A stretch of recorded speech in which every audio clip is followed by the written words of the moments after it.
काय गंमत आहे, मी नेहमी सांगत असतो की सुखी होणं फार सोपं आहे, दुःखी होणं कठीण आहे. तुम्ही म्हणा वामनराव, अहो आमचा अनुभव उलटा आहे. तेच मला सांगायचं आहे की तुमचं डोकं उलटं आहे, ते उलटं चालतं म्हणून तो परिणाम होतो. की आपण ज्या मार्गाने जातो आहोत त्या मार्गाने आपल्याला सुख मिळणार का दुःख मिळणार याचा पहिला विचार केला पाहिजे.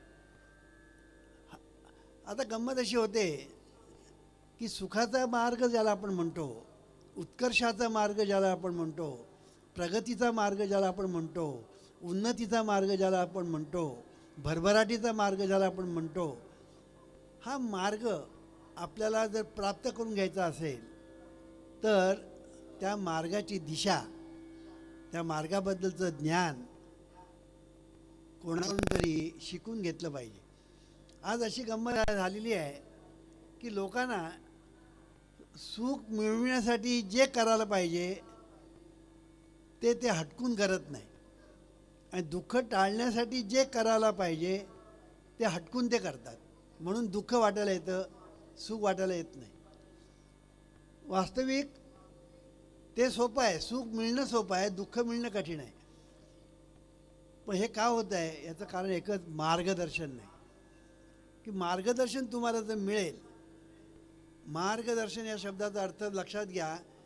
तुकाराम महाराज म्हणतात, संत दर्शन या लाभ पद्मनाभ जोडला. की दर्शन, इथे दर्शन हा शब्द जो आहे ना त्याच्यामध्ये पाठीमागे मार्ग हा जो शब्द आहे ना तो आपण लक्षात घेतला पाहिजे. की दर्शन आपण म्हणतो, मार्गदर्शन विसरतो, इथे घोटाळा होतो. घोटाळा होतो तो हा होतो.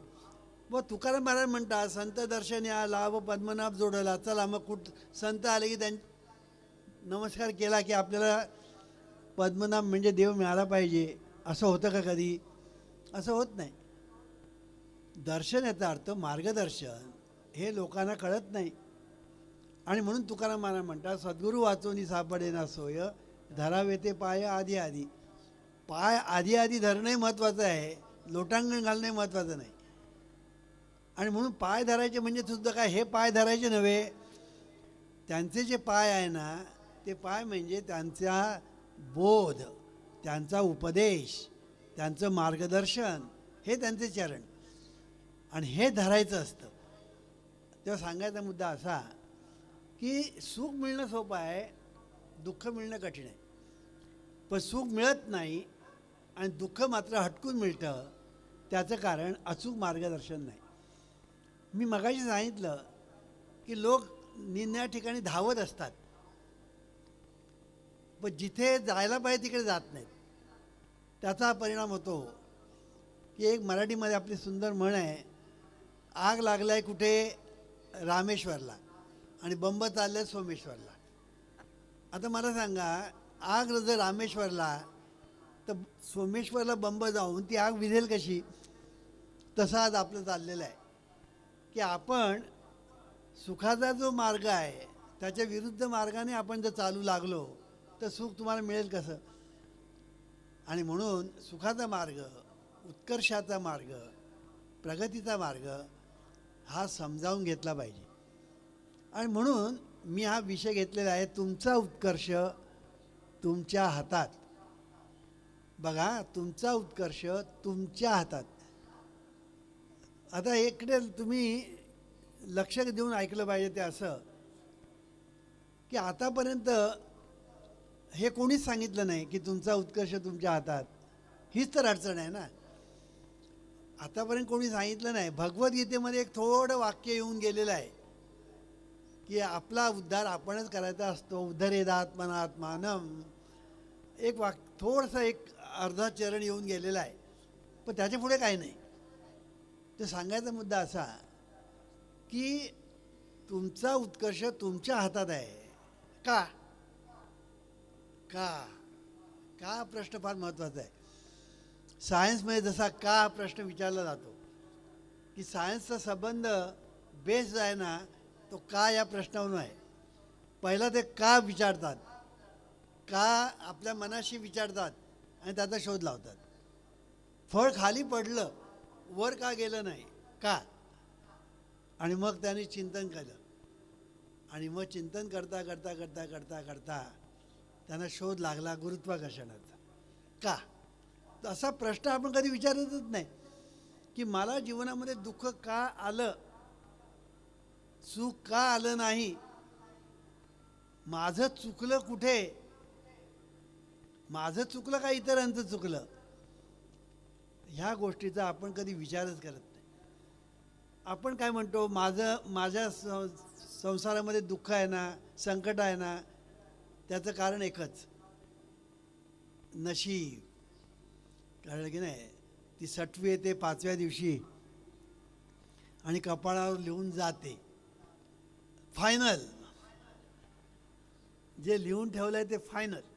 कळलं की नाही? आता त्याच्यामध्ये बदल होणार नाही. मग तुम्ही वाटेल ते करा.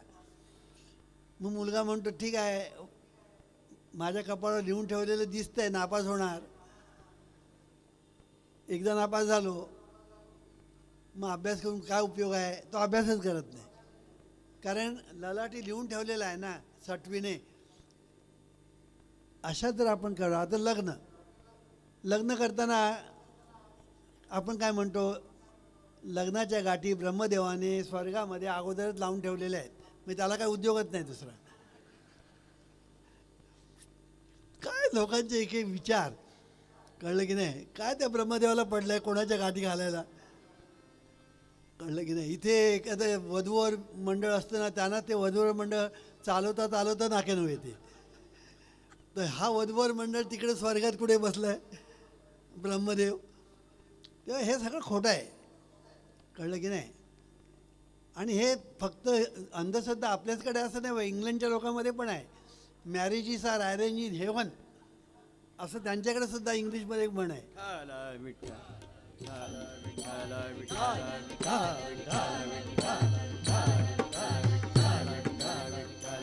त्यांच्यामध्ये सुद्धा अशी म्हण आहे की लग्न हे तर सगळे अरेंजमेंट वरच करून ठेवलेली आहे हेवनमध्ये. कारण अंधश्रद्धा तिकडे पण आहे, कुठे नाही असं नाही. तर सांगायचा मुद्दा असा की लग्न ठरवताना सुद्धा लोक इतकं सहज ठरवतात, म्हणजे आपण जर बाजारामध्ये भाजी आणायला गेलो ना, तरीसुद्धा आपण चौकशी करतो, ही भाजी चांगली आहे का ह्याच्यापेक्षा तिकडे चांगली जास्त आहे, इकडे स्वस्त आहे का तिकडे स्वस्त आहे, काहीतरी चौकशी करतो आपण. पण लग्न करताना माणसं तेवढी पण चौकशी करत नाही. कळलं की नाही? आणि लग्न करून मोकळे. कारण का, मुलीचं लग्न कधी आपण करून मोकळे होतो असं आईबापांना होऊन झालेलं असतं. आणि त्याचा परिणाम असा होतो की मुलीचं लग्न, आणि पुन्हा ब्रह्मदेवाने गाठी बांधलेल्याच आहेत, हे आहेत त्यांच्या जोडीला, मग घाला कोणाच्या तरी गळ्यात. असेल नशिबात तर होईल सुखी, नाही तर होईल दुःखी. अशाने काय आहे, अरे तुला देवाने बुद्धी दिलेली आहे, त्या बुद्धीचा वापर कर. डोकं दिलेलं आहे त्याचा वापर कर, विचार कर. आणि विचार करून तू जर मुलीचं लग्न करशील ना, मुलगी सुखी होईल. पण विचार केल्याशिवाय जर मुलीचं लग्न केलंस किंवा झालं तर त्या दुःखाला जबाबदार कोण? त्या सांगायचा मुद्दा असा की माणसाने पहिलं म्हणजे विचार केला पाहिजे. आणि हा जो विचार आहे हा महत्त्वाचा आहे. तुम्हाला जर सुखी व्हायचं असेल, तुम्हाला तुमचा उत्कर्ष साधायचा असेल, तर तो तुमच्या हातात आहे. हे पहिलं तुम्ही लक्षात ठेवा. आणि कोणाच्याही हातात नाही, हे तुम्ही पहिलं लक्षात ठेवा. तुम्ही म्हणा का, त्या काचंच उत्तर मला द्यायचं आहे. कारण तत्त्वमसी हे त्याचं कारण आहे. कारण तत्त्वम असी हे त्याचं उत्तर आहे. काय गंमत आहे की 5000 वर्षापूर्वी आपल्या ऋषी मुनीने फार सुंदर सांगितलं आपल्याला. अरे जो तू देव देव देव म्हणतोस ना, तो देव तूच आहेस म्हणाले. मग आता तू शोधतोस कुठे? तू शोधतोस कुठे आता? आता असं सांगितलं तर काही लोक चिडतात आमच्यावर. अहो वामनराव तुमचं डोकं ठिकाणावर आहे का म्हणून विचारतात. कारण काय, ह्यांचं डोकं ठिकाणावर नसतं. कळलं की नाही? आमचे ऋषीमुनी सांगतायत की बाबा ते तत्व तू आहेस. आमचे ऋषीमुनी सांगतायत सोहम, तो जो कोणी आहे ना तो मीच आहे. आमचे ऋषीमुनी सांगतात अहम ब्रह्मास्मी, मी ब्रह्म आहे. आमचे ऋषीमुनी सांगतात शिवोहम, मी शिव आहे. आमचे संत सांगतात देव देव म्हणून व्यर्थ का फिरसी, निज देव नेणसी मुळी कोण. देवा नाही रूप, देवा नाही नाव, देवा नाही गाव, कोठे काय. ज्ञानदेव म्हणे भजा आत्मदेवा, अखंडित सेवा करा त्याची. अरे आत्मदेव, आत्मदेव म्हणजे काय, आपणच देव.